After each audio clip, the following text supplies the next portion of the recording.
안녕하십니까. 새해가 밝았네요. 그죠? 또 곧 가겠죠, 새해가? 복 많이 받으시고 올해는 그죠? 목표가 있으니까 그 해에 바뀌고 내가 뭔가 이룰 수 있는 목표가 있다는 게 되게 행복한 겁니다. 어떻게 보면. 그죠? 해가 밝았어. 근데 할 게 없어. 작년하고 별 다른 게 없어. 그럼 좀 허무하죠. 그죠? 근데 여러분은 그래도 올해 목표가 있으니까 그죠? 그 목표를 딱 이룰 수 있는 한 해가 되시기를 바라겠습니다. 그럼 공부를 열심히 해야죠. 그죠? 이제 해 바뀌었으니까 새로 뭐 할 거 없죠. 이제 공부해야 되는 거죠.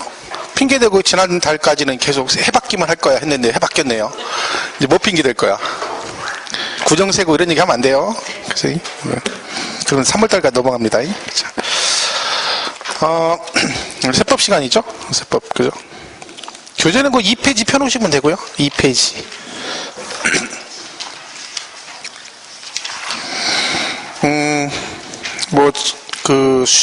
그 시험에 관한 얘기들은 지난번에 10월 달에 기초 강의 첫 할 때 말씀을 다 드렸죠. 그죠?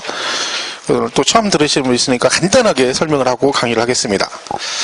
어쨌든 뭐 다른 건 됐고, 어쨌든 이것만 잘 기억하시면 돼요. 우리 중개사는 합격하려면 몇 점을 맞으면 된다? 60점이죠. 그죠? 평균 60점. 이것만 잘 기억하시면 돼요. 그리고 과락이 있어요. 과락. 몇 점? 그러니까 40점 밑으로 맞으면 안 돼요. 그러니까 최소 뭐 얼마? 40점 맞아야 됩니다. 이 과목별로 40점 밑으로 하나라도 있으면 무조건 떨어지는 거죠. 다 100점 맞고 얘를 35점 뭐 37.5점 맞았다 그러면 떨어지는 거죠. 그죠? 그러니까 일단 우리가 과목별로 평균 40은 이상, 그러니까 과목별 40은 무조건 이상 나와야 되고, 그리고 전체 합해서 평균 60. 이렇게 합격하는 거죠. 그러니까 여기서 제일 중요한 단어는 제가 말씀드렸듯이 얘가 제일 중요한 단어예요. 평균이란 말이 제일 중요하다. 그죠? 그러니까 과목별 60이 아니라는 거죠. 그죠? 합해서 60점 맞으면 된다. 이게 무슨 뜻이다? 모든 과목을 다 잘하려고 할 필요는 없다. 이게 제일 중요해요. 그러니까 욕심부리면 안 됩니다. 계속 말씀을 드리지만 내가 모든 과목을 다 잘하겠다. 물론 그럼 좋죠. 근데 그런 식으로 전 과목을 다 잘해서 합격하는 사람이 많지는 않습니다. 근데 그렇게 목표를 잡으면 힘들어요. 공부가. 막 스트레스 받죠. 근데 전 과목을 다 잘해봤자 의미가 없거든요. 뭐 그래봤자 어차피 60 넘으면 똑같거든. 합격하는 건 똑같기 때문에 처음부터 무리해서 하면 스트레스 받습니다.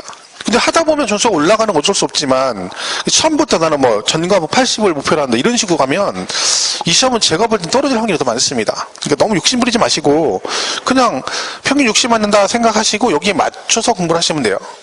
결론은 전략이 중요하다는 걸 꼭 기억하시고 2차 과목은 계속 말씀드리지만 2차는 어쨌든 얘만 잘 따면 중개사법 있죠. 요거만 점수를 말 짜주면 크게 무리는 없습니다.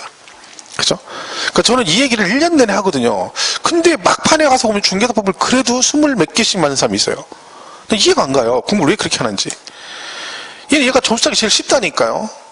이 얘기는 다른 거, 만약에 공법이 점수 따기 쉬우면 공법을 계속 하라고 말씀드리겠죠. 근데 누가 봐도 이 과목이 제일 쉽게 나옵니다. 그리고 이 전체 과목 중에서 그나마 30개 넘을 수 있는 유일한 과목이에요. 거의. 그죠? 이런 게 웬만하면 누구나 30개 넘을 수 있는 과목이 얘가 유일한 과목이 이거거든요. 그러니까 그 말은 이걸 30개 밑으로 맞아버리면 2차는 정말 힘들어진다는 얘기죠. 그러니까 작년에 뭐 아시겠지만 공법 어렵게 나왔다는데 그래도 아무리 어려워도 과락은 면할 수 있거든요. 그러면 작년에 붙은 사람들은 공법을 받으시 과락 면했어도 합격한 사람들은 얘 때문에 붙는 거예요. 거의. 그러니까 평균적으로 얘가 30개 밑으로 맞는 사람들은 합격률이 굉장히 떨어집니다. 대부분 합격생들의 80~90% 이상은 다 뭐예요? 이거를 30개 이상 맞아서 붙지 이걸 26개 맞았는데 2차 붙는 사람은 굉장히 드뭅니다. 왜 그만큼 다른 과목이 얘에 비해서 점수 따기가 힘들다는 얘기죠. 그 말은 뭔 얘기냐면 하면 되긴 됩니다. 근데 제가 하는 얘기는 동시간 대비, 그러니까 같은 시간을 투자했을 때, 그죠? 내가 얻을 점수가 공법이나 공시법 어렵다는 거죠. 근데 얘는 같은 시간 투자했을 때 훨씬 다른 과목보다 효율성이 높다는 얘기입니다. 그러니까 공부를 그런 식으로 맞춰가면 되는데 무대뽀로 막 하면 이게 의미가 없어요. 그러니까 난 정말 이해가 안 가는 게 그런 식으로 공부를 하니까 1년고 공부 점수가 안 나오는 거예요. 고득점 못해도 1년 하면 합격은 해야 되거든요. 근데 떨어지는 이유는 다 하나입니다. 이거 그렇게 안 해요. 그래서 제가 이걸 매년 얘기하는데 희한하더라고. 저는 공부를 이렇게 했었거든요. 실제로 할 때 얘가 점수 잘 나오니까 나머지가 뭐 걱정이 안 돼요. 왜? 여기서 워낙 고득점 하니까 나는 그냥 생각하는데 무조건 붙는다. 그 생각을 하고 가니까 부담스러운 게 없는 거죠. 공부를 해도 뭘 해도 점수가 덜 나와도 괜찮아. 여기서 커버해 주니까. 근데 여러분 한마디로 믿을 비빌 언덕이 없는 거예요. 비빌 언덕이. 어디 하나 믿을 만한 게 없는 거죠. 다 가서 믿으려고 하면 자기 좀 도와달라고 그래 서로. 그죠? 중개사도 나도 죽겠어. 그리고 공법은 나는 더 죽겠어. 이러고 있으니 또 뭘 가져갈 거예요. 그러니까 이거를 집중적으로 하셔야 돼요. 일단은. 근데 공법은 사실 이게 내용이 어려운 건 아니라 있잖니 많아요. 양이 많아가지고 이렇게 너무 많죠. 그러니까 스트레스를 받아요. 할 건 되게 많고 시간은 촉박하고 외워지진 않고 그죠? 잃어버린단 말이에요. 그러니까 여기서 60점 맞는 거 진짜 힘들죠. 이건 반타작하면 진짜 잘하는 거예요. 여기는 20개 잡으면 되죠. 20개 그죠? 그 나머지 공시대법 그죠? 공시대법에서 얘가 뭐 22개 맞으면 되거든요. 22개 그러면 딱 60점이야 이게. 공시법 22개 맞는 거 쉬워요. 세법 10개 맞고 여기 공시에서 지적은 12개인데 12개 중에 10개는 맞을 수 있어요. 왜? 12개 다 맞을 수도 있고 말씀드렸죠. 지적은 그 암기 과목이라서 그냥 기출문제만 계속 외워도 웬만하면 10개 맞으면 웬만하면 12개 다 맞을 수도 있고 그 등기 2개 맞으면 되잖아요. 그럼 22개잖아. 그럼 딱 합격이 뭐 별거 없어요. 근데 여기서 졌다면 공법 과락만 매도 되는 거잖아요. 이게 무거워. 이게 뭐 그러면 되는데 여러분 생각 없이 하는 거 무조건 하는 거죠. 무조건 막 되는 대로. 그러다 보면 당연히 공부를 여기서 치중하게 돼 있어요. 공법에. 그러니까 이걸 하지 말라는 얘기가 아니라 여기다가 10시간 투자기를 2시간 이런 식으로 하면 이게 떨어지는 시험이에요. 그 저는 만약에 중요도는 따질 거 다 중요하지만 저는 제 개인적으로 가장 중요한 과목은 얘라고 봅니다. 두 번째가 얘고 공법이 세 번째예요. 제가 생각할 때는. 근데 대부분은 이제 순위 따지면 공법이 제일 중요하다라고 생각하죠. 왜 공법이 제일 중요하다고 생각하는지 저는 모르겠어요. 이유를. 근데 그건 수험생들 다 똑같아요. 근데 가만히 들어보면 이유는 그거예요. 얘가 양이 많고 어렵다고 느끼니까 이걸 더 많이 해야 된다고 그래요. 그럼 생각해보세요. 어려운 거는 왜 어려워요? 해도 어렵다는 얘기거든요. 그죠? 근데 거기다 계속 물방하는 거야. 근데 얘는 어려워. 그러니까 점수가 안 나와. 근데 얘는 쉬워. 근데 왜 점수가 안 나와? 여기다 물방하면 시간이 없어 투자를 못한 거예요. 그러니까 점수가 안 나와. 그게 떨어지는 거지. 근데 분위기가 막 마치 얘가 되게 중요한 것처럼 모두 학원도 그래요. 얘가 중요한 것처럼 이렇게 만들어 놨어요. 민계공 그러거든요. 나는 이해가 안 가요. 나는 민계공 왜 공법이 중요한데요? 해야 되는 거 과목은 다 중요해요.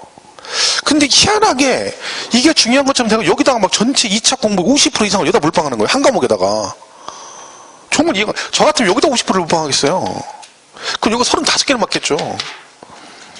그러면 2차 무조건 붙어요. 100%. 거의 100%. 실수만 하면. 근데 여기다 50% 몰빵하면요. 붙을 확률이 많지 않아요. 근데 그 생각을 해야 돼. 그러니까 이게 여기서 막 몰빵해서 점수 많이 딸락하지 마시고 전략은 얘가 더 중요하다는 거죠. 일단 기본적으로. 물론 얘도 해야 됩니다. 왜냐면 과락은 면해야 되니까. 근데 뭐 사실 공법이야 20개 맞으려고 치면 뭐 국토기획법하고 건축법 2개만 해도 20개 아니겠습니까? 전체 과목 중에 그 2개에서 밤 나오잖아. 밤. 그죠? 그러니까 그걸 잘 생각하셔야 돼요. 다 잘하려고 하지 말고 여기 점수 많이 따지시고 그리고 이 과목들도 전체 다 잘할 필요는 없다. 중개사 보면 전체를 다 잘해야 돼요. 왜? 그래야 30개를 맞으니까. 그죠? 나머지 과목은 1페이지부터 100페이지까지 다 잘하겠다. 그런 생각할 거 없습니다.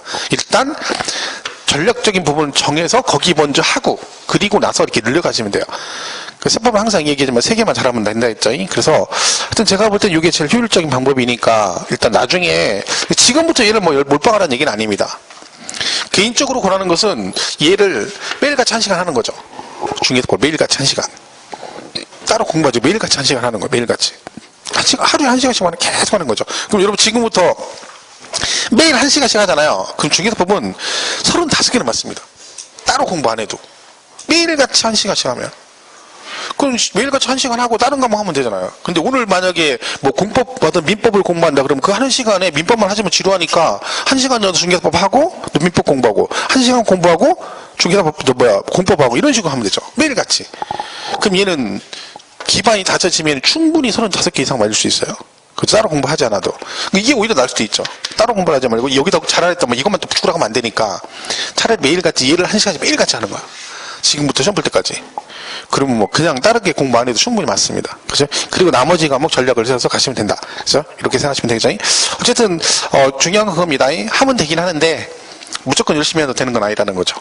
어떻게 그리고 무엇을 이게 더 중요한 거예요. 어떻게 공부하고 무엇을 공부하냐가 더 중요한 거죠. 이상한 거 공부해봤자 소용도 없는 거고. 그죠? 그것만 명심하시면 특별한 일 없습니다. 뭐 천재지변이 없는 한은 붙을 수 있습니다. 그죠? 그래서 올해는 그런 목표를 가지고 하시면 되겠어요. 자, 그럼 오늘 배우게 되는 과목은 세법인데, 그죠? 세법이 이제 제목이 이렇게 돼 있죠.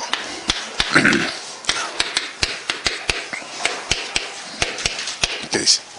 뭐 기타 다른 내용은 이제 공시법 선생님이 또 얘기를 해줄 겁니다. 공시세법 몇 개 있으니까, 그죠? 그럼 뻔하겠죠. 공시법을 열심히 해야 된다. 그렇게 얘기했죠. 그지? 이제 얘기할 거예요. 그렇게 공시법 선생님 얘기하면서. 자, 공시는 세법하고 2개 묶어 40문제인데, 공시가 24문제가 나오기 때문에, 세법은 나중에 천천히 하시면 되고, 공시법을 열심히 해야 됩니다. 이렇게 얘기하겠죠. 말도 안 되는 얘기를 하는 거죠. 그죠? 나중에 들으시면 돼요. 자, 우리가 배우는 것은 세법인데, 세법, 그죠? 뭐와 관련된 거예요? 부동산 관련이에요. 부동산.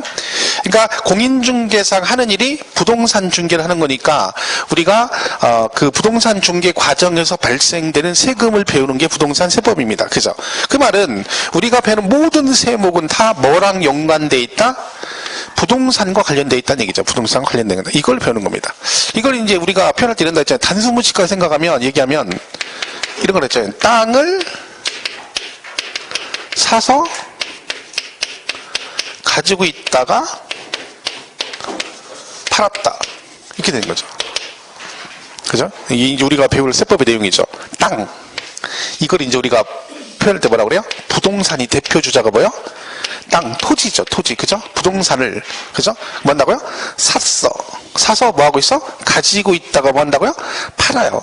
그죠? 그러니까 부동산을 사서 계속 가지고만 있지는 않잖아요. 가지고 있다 어떻게 해? 팔기도 하고 또 팔고 또 사고 그러죠. 그러니까 사고 팔고 사고 팔고 하는 거죠. 그럼 사고 팔 때 뭘 내야 돼?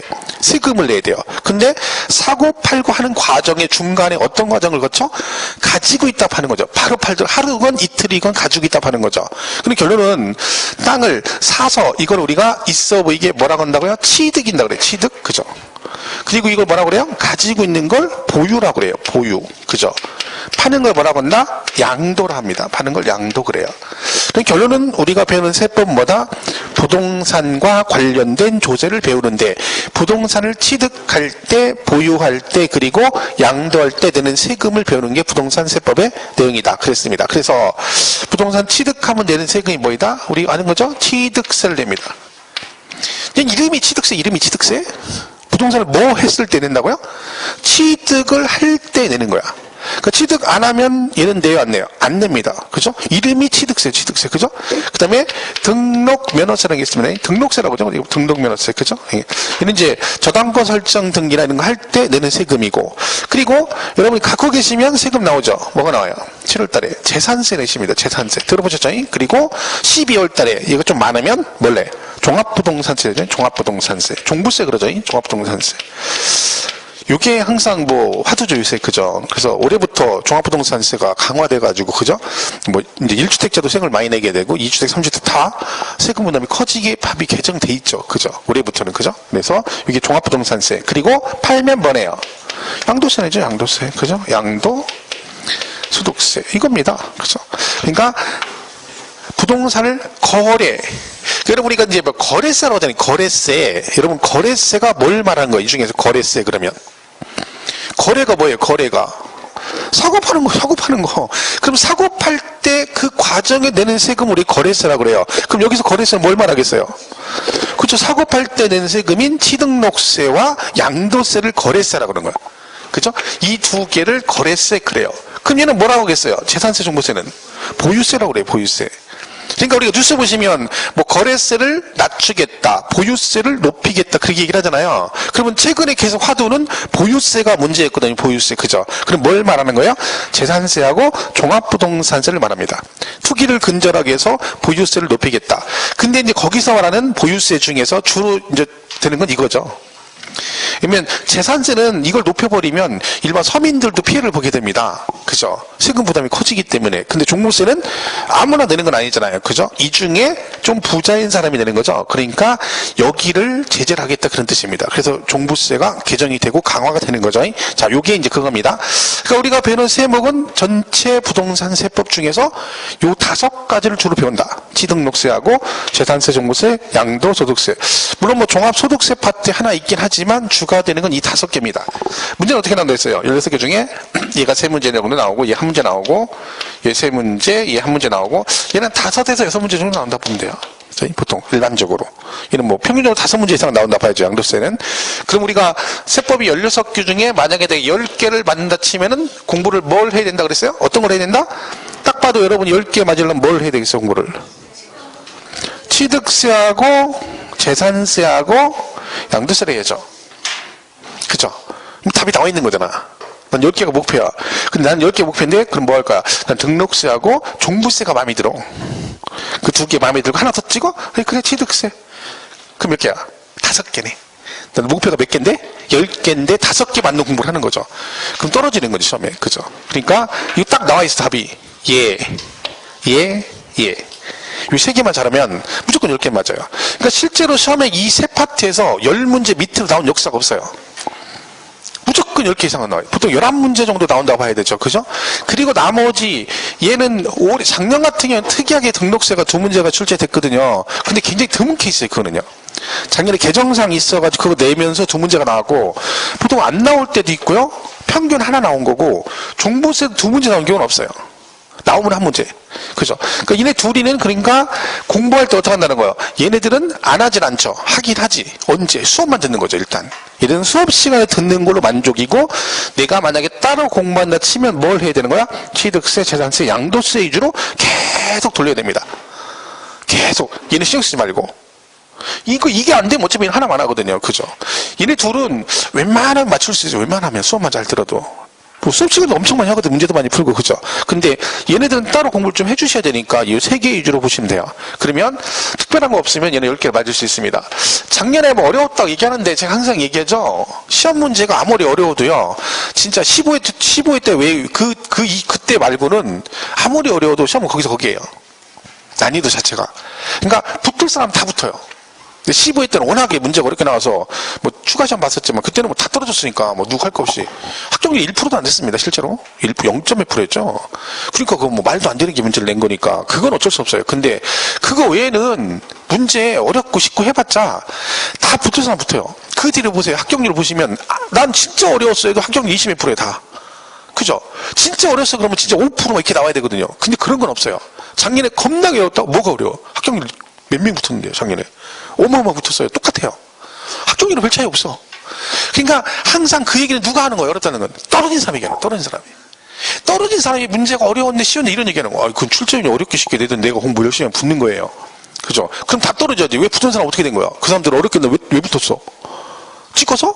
그것도 실력이고요. 그죠? 그러니까 그런 얘기는 할 거 없어. 난이도는 출제위원회 정하는 게 아니에요. 누가 정해? 여러분 올해 시험 봐. 올해 시험 볼 때 여러분 시험 볼 때 중개사 시험 볼 때 올해 30회 시험 난이도는 누가 정해? 내가 정하는 거야. 내가. 본인이 정하는 거야. 본인이. 무슨 말인지 이해가시죠? 문제가 아무리 어렵게 나와도요. 내가 공부를 열심히 하면요. 문제가 쉬운 거고요. 너무 쉽게 나와도요. 내가 공부 안 해버리면 그 난이도는 너무 높은 거예요. 근데 본인 생각은 안 해.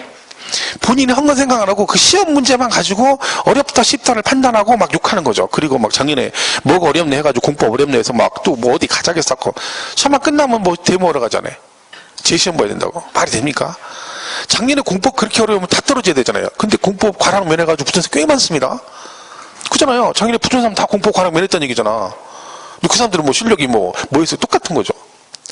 그런 거죠. 그러니까 그 공부를 내가 열심히 하면 돼요. 내가. 그죠? 그러면 아무리 어렵게 나와도 나는 붙어. 15회 때 그때 그 어려운 시험에 붙은 사람이 있다니까요. 1000몇 명 붙었으니까. 그 사람들 공부 열심히 한 거잖아. 그죠? 그 어려운 시험도 다 떨어져야 되잖아요. 아니거든요. 그러니까 그러셔야 돼요. 아무리 시험이 쉽게 나와도 어차피 공부하면 떨어진다. 올해 시험 보면 어차피 여러분이 뭐라고 해요? 시험 다 끝나면 뭐라고 할 거야? 올해 시험 진짜 어려웠어. 분명히 이렇게 얘기합니다. 보나마나.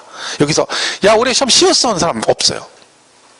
작년 합격자분이 가니까 그 수험생들이 선생님 올해 시험 진짜 어려웠다고. 그럼 제가 그 얘기를 몇 번 들었을 것 같아. 매년 들어 매년. 작년, 재작년, 그작년 그냥 가면 합격할 때마다 우리 시험 너무 어려워. 작년하고 비교가 안 된대. 그 다음에 가면 작년하고 비교가 안 된대. 그럼 이놈 난이도 어떻게 된 거예요? 점점 갈수록. 그죠? 근데 그런 건 없다는 거죠.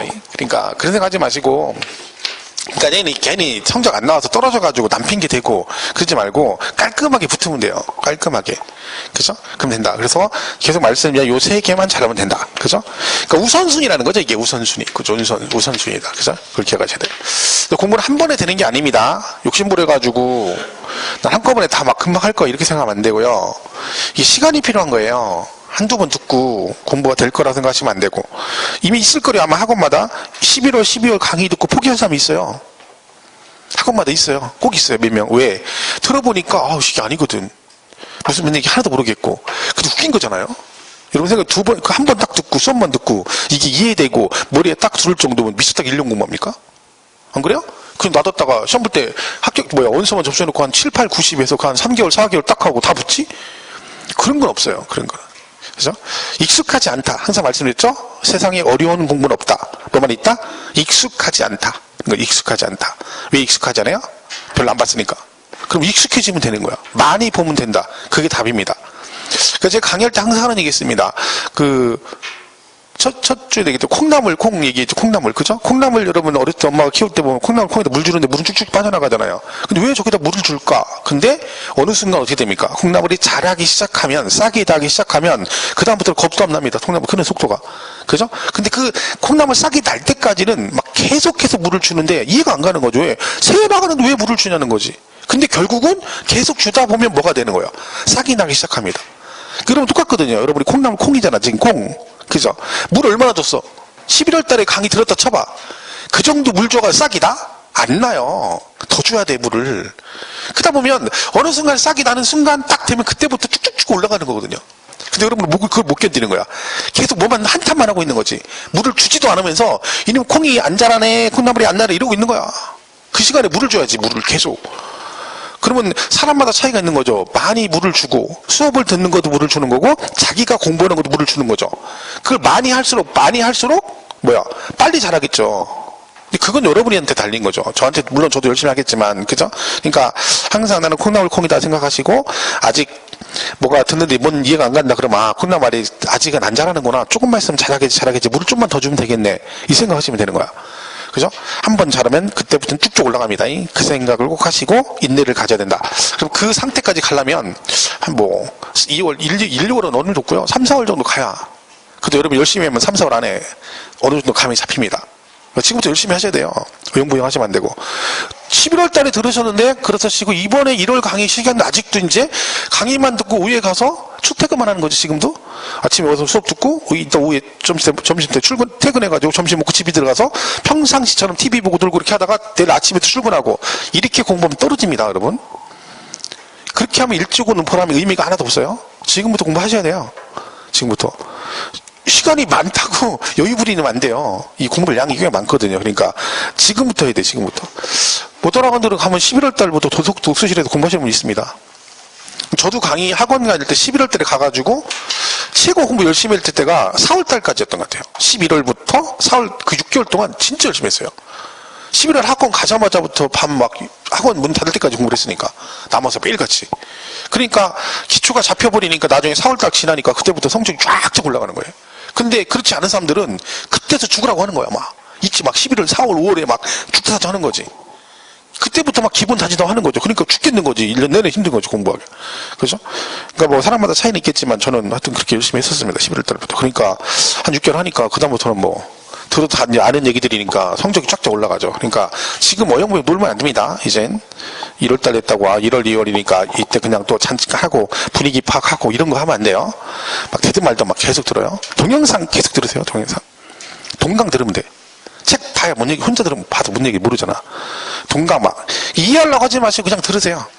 계속 듣다 보면 똑같은 얘기를 계속 듣다 보면 어느 순간에 얘 그런 얘기구나 이렇게 들릴 때가 있어요. 그때까지는 뭘 알아야 된다 욕심도 부리지 말고 급하게 생각하지 말고 계속 동강을 듣는 거죠.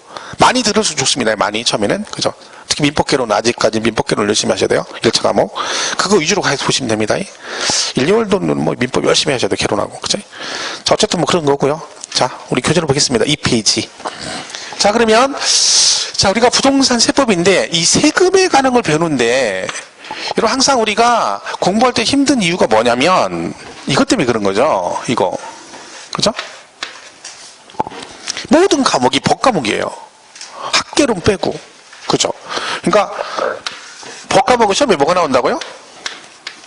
이걸 이해하려면 그 법률 용어를 알아야 된다니까요. 근데 여러분은 지금 시비를 들으신 분들도 민법이나 이런 개론에 나온 용어를 완벽하게 이해를 못하고 있잖아요. 그죠? 그러니까 이 용어가 이해가 안 가면 그 내용을 이해할 수 없죠, 당연히. 그러니까 우리가 지금 문제가 뭐냐면 이것 때문에 그런 거예요. 이 용어를 몰라요, 우리가. 확실하게. 그러니까 항상 들어도 똑같은 거죠. 그쵸? 그러니까 법과목은 법 조문을 가지고 시험을 내는 거거든요. 그럼 법조문에 나온 용어가 우리가 평상시 모르는 용어가 나온단 말이지. 그러니까 우선적으로 해야 될 건 뭐예요? 이 용어에 익숙해져야 돼요. 그죠? 그리고 나서 문장에 들어가야 되는 거지. 근데 우리는 용어도 모르는데 수업은 뭐 어떻게 해? 수업은 문장을 가지고 설명을 하고 있는 거죠. 그러니까 여러분이 그걸 이해를 못하는 게 당연한 거죠. 그러니까 그거를 당연하다고 생각해야지 짜증내고 스트레스를 받으면 안 돼요. 그죠? 그러니까 결론은 이 용어에 익숙해져야 됩니다. 민법도 그렇고 다 그렇잖아요. 공법에 나는 뭐 막말로 공법할 때 뭐 건폐율 용적률 같은 거 나옵니다. 그죠? 도시관리 계획이 나오고 도시계획 시설 사업 나오고 막 그래요. 그러면 여러분이 도시관리 계획이 뭐고 도시계획 시설 사업이 뭐고 그다음에 뭐 이 건폐율이 뭐 용적률 뭐 이걸 알아야 그다음에 뭘 하는데 그걸 몰라요. 용어를 확실히 이해를 못 하고 있어요. 근데 그걸 책을 보면 알아요. 근데 여러분은 건폐율 용적 용어도 모르면서 공법이 어렵다고 그러고 이해가 안 간다고 그러는 거야. 그러니까 웃긴 거지, 그게. 그죠? 그러니까 결론은 이 용어에 익숙해지면 되는 거예요. 반복해서. 그죠? 그럼 세법도 법 과목이기 때문에 당연히 뭐가 있다? 여기서는 용어가 나오겠죠. 그 용어를 정리한 게 오늘 배우게 된 조세총론입니다. 조세총론. 말 그대로 세금에 대한 전체적 이론이다 그런 거죠. 그래서 그 내용이 2페이지에 나와 있는 거죠. 그죠? 그래서 총설해가지고 1절에 조세라는 거 나옵니다. 자, 조세 그러죠? 조세, 세금에 세금 우리가 있어 보이게 조세라고 그래요.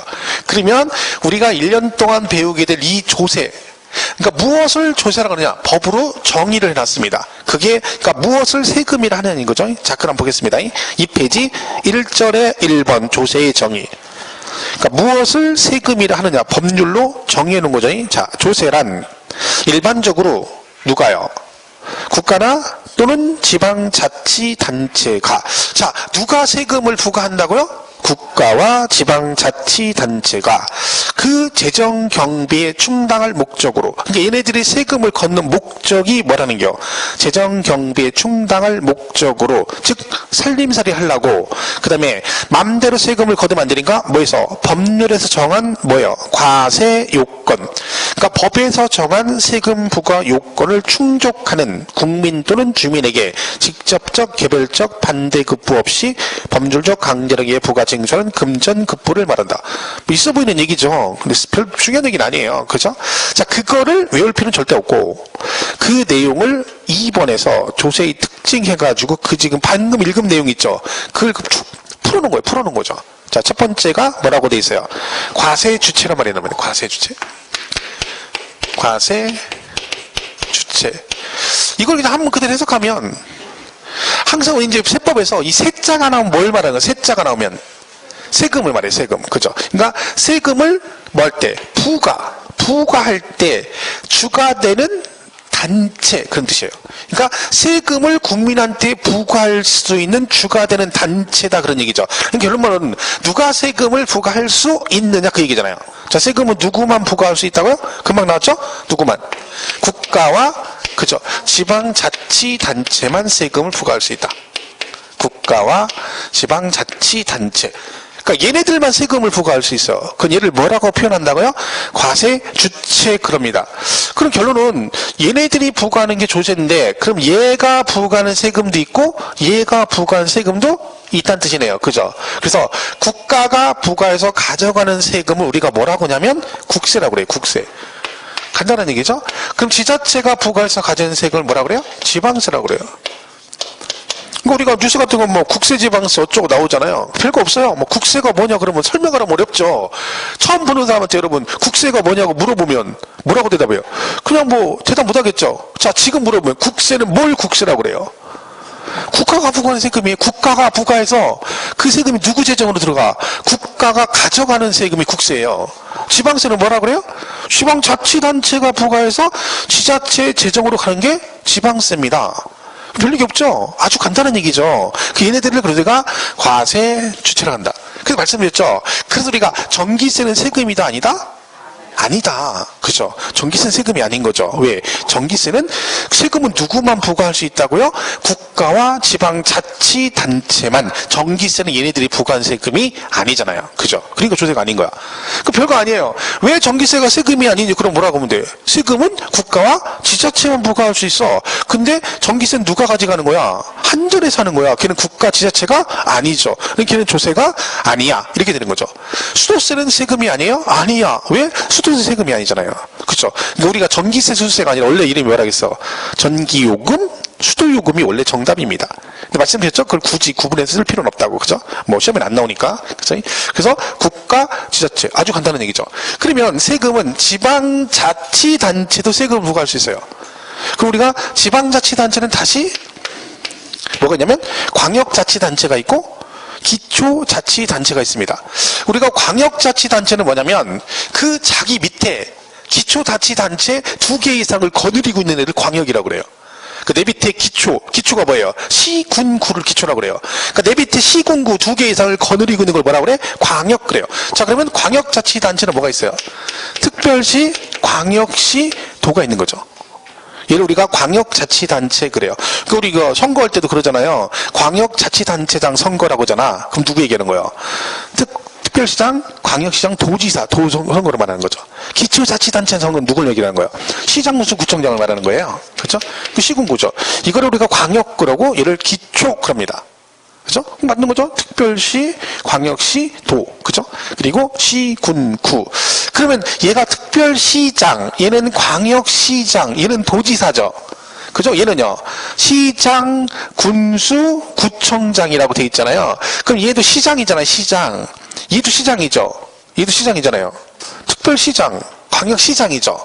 여기도 시장이죠. 근데 다르죠. 여기 시장은 누굴 말하겠어요? 무슨 시장을 말하겠어? 특별시장, 광역시장 아닌 시장을 말하겠죠. 그러면 남양주 시장은 어디에 들어가겠어요? 여기 들어가겠지. 여기 시장이죠. 그러니까 얘들 나란히 돼 있잖아요. 나란히. 이 나란히 돼 있다는 얘기는 얘들 셋이 짬밥이 똑같다는 얘기야. 짬밥이. 여자는 짬밥그는 모르죠?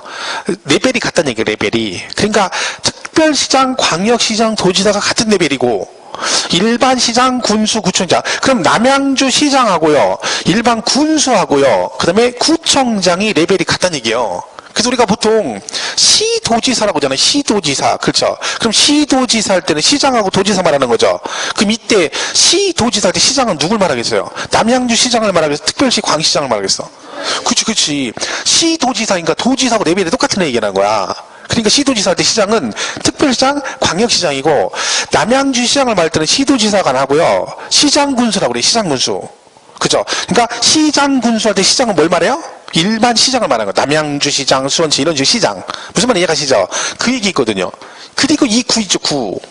이 구는 무슨 구를 말해요? 얘네하고 레벨이 같은 구를 말합니다. 그럼 여러분 생각해 보세요.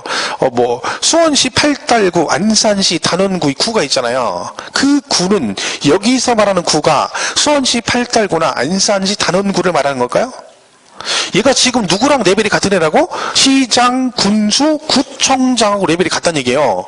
그러면 시장, 일반 남양시장하고 레벨이 똑같은 구청장이 수원시 팔달구청장은 누가 봐도 아닌 것 같잖아요. 그죠? 그럼 얘는 뭘 말한다?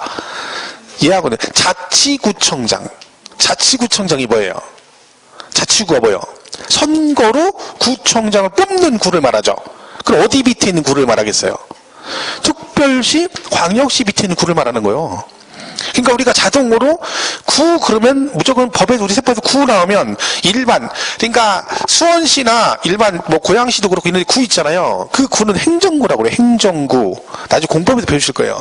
행정구는 그냥 인구가 50만 넘으면 시청에서 한꺼번에 관리를 못하니까 분구를 해요. 구를 나눠 이렇게 나눠가지고 그 구청장은 공무원이에요. 그러니까 시장이 임명하는 공무원인 거죠. 그러니까 남양주도 이제 지금 남양주 분구 안 돼 있죠. 돼 있나? 여기도 인구 좀 더, 지금 만약에 여기 신도시 뭐 어쩌고 되면 인구 많이 늘어나면 유입되면 여기도 분구를 할 겁니다. 그럼 구가 나눠지는 거죠. 그러면 여기도 뭐 남양주시 무슨 구, 무슨 동 뭐 이렇게 가겠죠. 이름이 그죠. 근데 아직은 분구가 안 돼 있는 거지. 그 구청장은 행정구청이라서 그냥 공무원인 거죠. 시장 임명하는. 근데 이거는 선거로 뽑아요. 그래서 이 구는 항상 특별시와 광역시 밑에 있는 구를 말한다. 그죠? 그러면 이거는 특광도세란 말이 나오고 시군구세란 말이 나오는 게 무슨 얘기예요?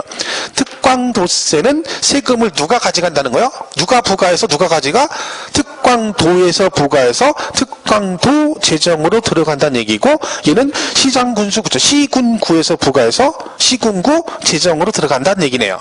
그러면 자, 여기 대표 주자가 취득세인데, 그죠? 그럼 취득세는 특광도세랍니다. 그러면 이 물건이 어디 있어요? 남양주시에 있죠. 이걸 취득을 하게 되면 세금을 내겠죠. 누가 가져간다는 거야? 이 건물 학원 건물을 사서 경기도 재정으로 간다. 무슨 말 이해가시죠? 그러니까 도세의 뜻은 뭐예요? 경기도 전체에서 뭘 사면 취득을 하면 무조건 세금은 어디다? 경기도 재정으로 가는 거예요. 그러니까 수원시 걸 취득해도 경기도 재정으로 가고, 안산시 걸 취득해도 마찬가지고, 남양주시 거 마찬가지예요. 그러니까 단위가 얘는 특별시 전체, 광역시 전체, 도 전체라는 뜻입니다. 그죠? 자, 시군구세는 대표 주자가 재산세예요. 무슨 뜻이에요? 재산세는 누가 시군구에서 보게 누구 재정으로 간다는 거예요? 시군구 재정으로 간다. 그러면 여러분이 지금 이 건물을 취득해서 남양주시에 있는 걸 사가지고 취득세를 냈어. 누가 가져갔어요? 경기도에서 가져갔죠. 이걸 갖고 계시면 아까 보유세인 재산세를 낸다겠죠. 그럼 재산세는 누가 가져간다는 거야? 그치, 남양주시 재정으로 간다는 얘기네. 이 말뜻이 그런 거예요. 그러니까 이 별 얘기 아니죠. 이해 가죠. 근데 시험에 총론에 이런 게 나온 적이 있어요. 등록세가, 이 중에 우리 지방세가 3개를 배우거든요. 취득세하고 등록세하고 재산세가 지방세고, 국세는 종부세하고 양도세 2개를 배워요. 근데 얘는 특강도세고 얘는 시군구세거든요. 근데 등록세는요 이렇게 돼 있어요. 도세 및 구세라고 돼 있어요. 등록세는. 자, 뭐라고요? 도세 및 구세래요. 자, 이 상태에서 처음에 뭐라고 나온 적이 있냐면, 다음 중 특별시세가 아닌 걸 고르시오. 근데 지문에 등록세가 나왔어요. 정답을 고르는 거예요. 특별시세가 아닌 걸 고르시오. 등록세는 특별시세입니까? 특별시세가 아닙니까? 이게 어려워요? 제가 말했잖아요. 이 도세 및 구세라는 뜻은 뭐야? 도 단위에선 도 재정으로 가고, 이 구는 어디 밑에 있는 구를 말한다겠어? 특별시하고 광역시 밑이라고 했잖아요. 그럼 얘는 무슨 뜻이에요? 등록세는 도 단위에선 도세로 들어가는데, 어디에서는 특별시와 광역시에서 무슨 세로 들어가? 구세로 간다는 얘기잖아. 이해가시죠? 그러니까 다음 중 특별시세가 아닌 걸 고르시오. 뭐가 정답이에요? 등록세 정답이잖아. 왜? 얘는 특별시세가 아니라 여기서 뭘로 들어가? 구세로 들어가잖아요. 이해가세요? 그러니까 제가 아까 이 구는 항상 어디 밑에 있는 구를 말한다. 특별시와 광역시 밑에 있는 구를 말한다 했잖아. 그러니까 얘가 도세 및 구세란 얘기는, 등록세는 이 건물을 담보로 돈을 빌려서 은행에서 저당권 설정 등기하면 등록세를 내죠. 그럼 남양주시에 있는 건물에다가 저당권 설정 등기한 거죠. 이때 등록세는 누가 가져가요? 이 건물의 등록세는 경기도 재정으로 가는 거야. 이해가시죠? 근데 대전광역시 서구 둔산동의 건물을 담보로 돈을 빌려 저당권 설정하면 누가 가져가? 대전 서구청 재정으로 들어간다. 이해가세요? 이게 별 얘기 아니에요. 그러니까 이 말뜻을 우리가 단순하게 취득세는 특광도세, 재산세는 시군구세, 얘는 도세, 이렇게 외우는 게 아니라, 이 말뜻은 얘는 특별시 전체, 광역시 전체, 도 전체, 얘는 시, 군, 구별로 세금을 부과한다. 그런 뜻이 되는 거예요. 자, 이게 약간 좀 더 가서 배울 내용인데, 여러분 이걸 이해했는지 보기 위해서 한번 물어볼게요. 자, 이 합산이란 말이 있어요. 우리 합산 뒤에 가면, 합산은 말 그대로 뭐 한다는 거예요? 합해서 한꺼번에 세금을 부과한다는 뜻이죠. 자, 근데 보세요. 재산세 가면 합산이 나와요. 재산세 배울 때. 자, 만약에 이렇게 있어요. 건물이. 땅이 여러분 땅이 있는데 여기 남양주시, 여기 뭐 수원시 이렇게 됐잖아요. 그죠? 여기에 토지가 두 개가 있어요. 이렇게 두 있고 여기 두 개가 있어요. 1억짜리예요. 자, 근데 얘가 합산 대상 토지예요. 합산 대상 토지. 자, 근데 이게 전부 다 갑 거예요. 네 필지가 다 1억짜리 네 필지가 있는데 전부 다 뭘까요? 여러분 거 혼자 본인 거예요. 자, 그리고 합산해요. 합산의 세금을 부과합니다. 재산세. 자, 이때 다 본인 거죠? 얘 거죠? 자, 이때 합산할 때 이 네 필지를 한꺼번에 합산해서 세금 부과할까요? 남양주와 수원시를 따로따로 합산할까요? 재산세 따로따로 해요. 왜? 그래, 재산세가 무슨 세야? 시, 군, 구세예요. 그러니까 합산을 어떻게 하는 거예요? 시, 군, 구빌 다 내 거예요. 근데 재산세를 네 개를 한꺼번에 합해가지고 세금이 나오는 게 아니라 남양주 거 두 개만 합해서 세금을 계산해서 나한테 고지서 보내주고, 그 다음에 수원시에서 이거 두 개만 합해서 세금을 따로 계산해서 나한테 고지서를 보내주는 거예요. 그러니까 재산세가 합산할 때 뭐라고 나와요? 시, 군, 구별로 합산한다. 이거는 외우는 게 아니라 당연한 얘기인 거죠. 왜? 여러분한테 물어봐요. 나중에 재산세는 지방세 중에 무슨 세입니까? 그럼 시군구세라고 대답해요. 그죠? 근데 문제 지문에 재산세 합산은 시, 군, 구별로 합산한다. 그러면 이게 맞았니 틀렸니? 그러면 이걸 고민할 이유가 없는 거잖아요. 당연히 어떻게 해? 시, 군, 구별로 합산하겠죠. 근데요, 나중에 얘가 종합부동산세를 내거든요. 종부세는 뭐라고요? 국세예요. 누가 부과한다는 거예요? 국가가. 그러면 종부세 계산할 때는 요거 네 개를 한꺼번에 합산하겠어요? 따로 하겠어요? 한꺼번에 하는 거예요. 왜? 이는 국세니까. 국세는 중앙정부에서 부과하니까 과세를 어떻게 하는 거예요? 전국이 대상인 거예요. 전국. 그럼 여러분이 종부세 계산을 어떻게 하는 거야? 본인 명의로 되어 있는 전국의 모든 토지를 몽땅 합산하는 거죠. 그러면 종부세는 뭐라고 나와요? 전국 합산 이렇게 나와요. 그러면 같은 얘기인데 재산세는 시, 군, 구별로 합산하고 종합부동산세는 전국 합산 이렇게 나오겠죠. 그 지문이 엮여서 같이 나와요. 그럼 당연한 얘기예요. 그러니까 지방세에서 배울 때 전국이란 말이 나오면 되겠어, 안 되겠어? 안 되는 거예요. 왜? 전국은 어디서만 나와야 돼? 국세에서만 나와야 돼요. 근데 뜬금없이 재산세 문제 풀 때 합산 얘기하면서 갑자기 뭐래요? 재산세 이 토지는 전국 국내에 있는 전국의 토지 전국의 토지 이렇게 나와. 그럼 무조건 틀린 거지. 왜? 지방세는 전국이 나오면 안 되는 거야. 그리고 재산세는 시, 군, 구별로 합산하는 거죠. 만약에 얘가 취득세도 만약에 합산이 있다. 예를 들면 어렵지만, 그죠? 그럼 얘는 합산 어떻게 하겠어요? 이게 만약에 취득세라고 해봐. 취득세 합산이다. 그럼 어떻게 돼? 다 같이 합산하겠지. 왜? 특광도세인데 얘들이 전부 다 어디 밑에 있어? 경기도 밑에 있잖아요. 그쵸? 그러니까 이 말뜻을 이해하시겠죠? 그러니까 개념을 잘 이해하면 뒤에 가면 당연히 얘는 그렇게 될 수밖에 없는 것들이 되게 많아요. 근데 그럼에도 불구하고 여러분은 그게 시험에 나왔는데 못 맞추는 거야. 왜? 그냥 넘어가는 거예요. 시공도세, 특광도세, 이렇게 넘어가는 거죠. 그 뒤에 가면 엮여가지고 막 다 나온단 말이지. 엮여가지고. 납세제 같은 거 할 때도 똑같아요. 그럼 세금을 어디다 내니? 이런 거 나오거든요. 뒤에 가면 배우지만, 지방세는 무조건 물건 중심이에요, 물건. 지방세는 뭐 중심이라고요? 물건 중심이에요. 세금 부과할 때. 그러면 이 건물이 지금 남양주시에 있잖아요. 그죠? 이 건물 주인은 대전 살아요. 그러니까 대전에 사는 사람이 남양주시의 건물을 취득을 했어요. 그럼 취득세를 대전광역시 특강도세니까 경기도에다 내느냐 대전광역시다 내 이게 문제잖아요. 어디다 내요? 경기도다 내요. 경기도다. 왜? 물건의 소재지다 내는 거야. 물건의 소재, 지방세는 다.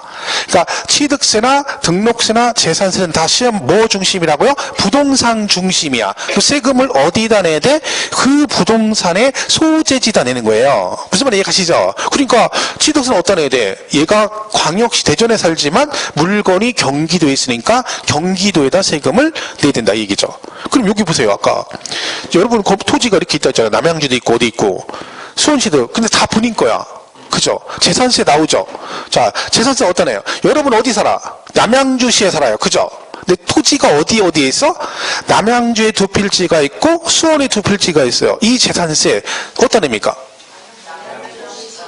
그쵸? 내가 여기 산다고 해서 다 여기다 내는 게 아니라 남양주시 물건 요것만 두 개 합해서 얘들이 고지를 나한테 보내서 내가 세금을 내면 이건 누구 재정으로 가고 남양주 시 재정으로 들어가고 이건 수원시에서 세금계에서 나한테 고지서 보내주겠죠. 그럼 그걸 내면 누가 가져가? 이건 수원시 재정으로 가는 거예요. 왜? 다 내 거지만 얘는 어디에 있어? 물건이 수원시에 있으니까 이건 수원시에다 내고 얘는 남양주에 있으니까 남양주시에다 내는 거야. 그럼 결국 이 남양주시 이 우리 평택역 주변에 막 상가가 엄청 많잖아요. 이 건물 주인이 다 남양주에 사는 건 아니잖아요. 그죠? 근데 재산세는 다 어디다 내야 돼? 남양주시에다 내야 되는 거야. 그러니까 전국의 시, 군, 구 중에서 그럼 어디가 제일 부자겠어요? 대한민국에서 시군 구 중에 제일 부자인 동네가 어디겠어? 강남구, 서초구, 송파구인 거예요.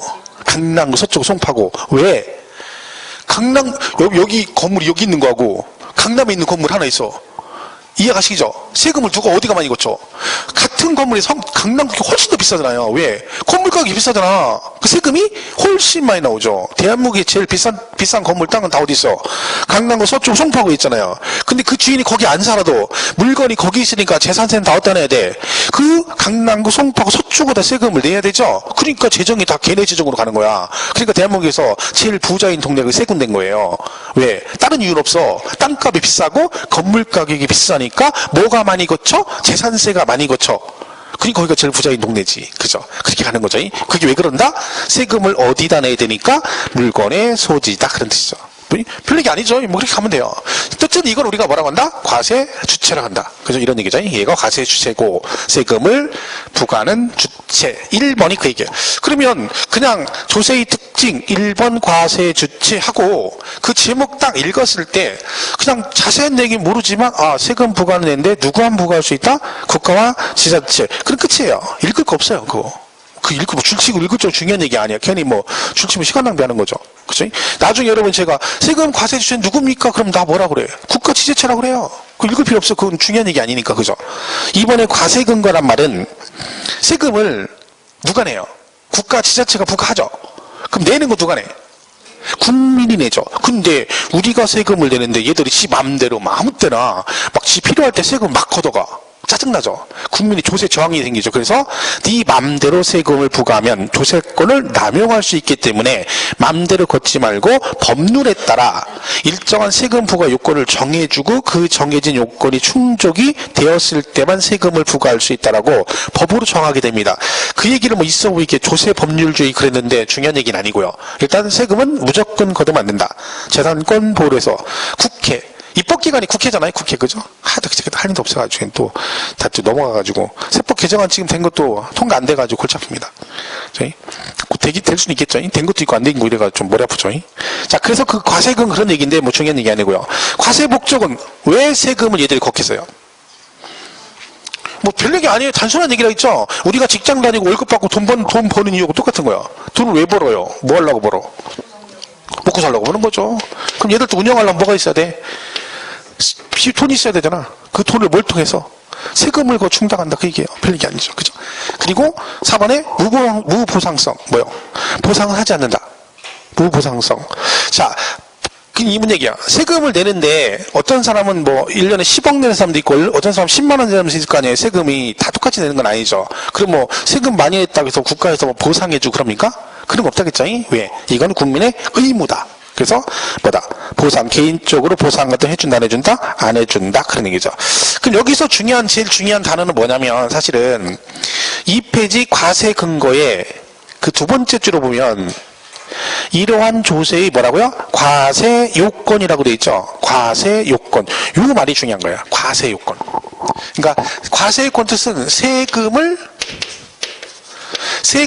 부과하는 법적인 요건이라는 뜻입니다. 그러니까 법으로 뭘 정해준다고요? 세금을 부과할 수 있는 요건을 정해준다는 얘기거든요. 이 과세 요건이 네 가지가 있는데 그 중에 하나가 뭐냐면 네 가지가 있어요. 과세 대상.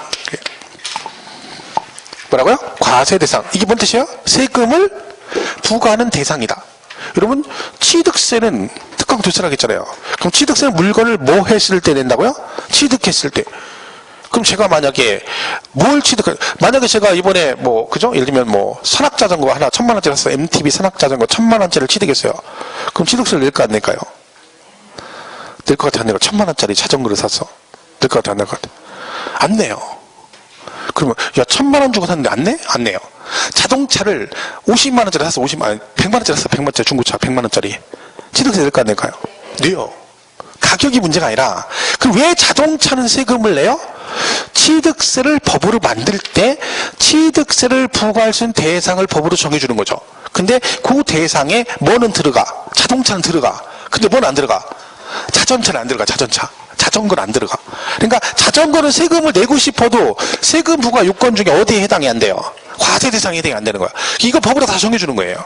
그럼 우리가 배우는 세목은 취득세, 등록세, 재산세, 종부세, 양도세 다 법으로 뭘 정해줬다는 거예요? 세금 부과 요건을 정해줬다는 거죠. 그래서 그 대상이 해당되는 것만 세금을 낸다. 이런 식으로 정해줍니다. 이걸 뭐라고 한다고요? 과세 대상 그러고. 그리고 뭘 정해줘?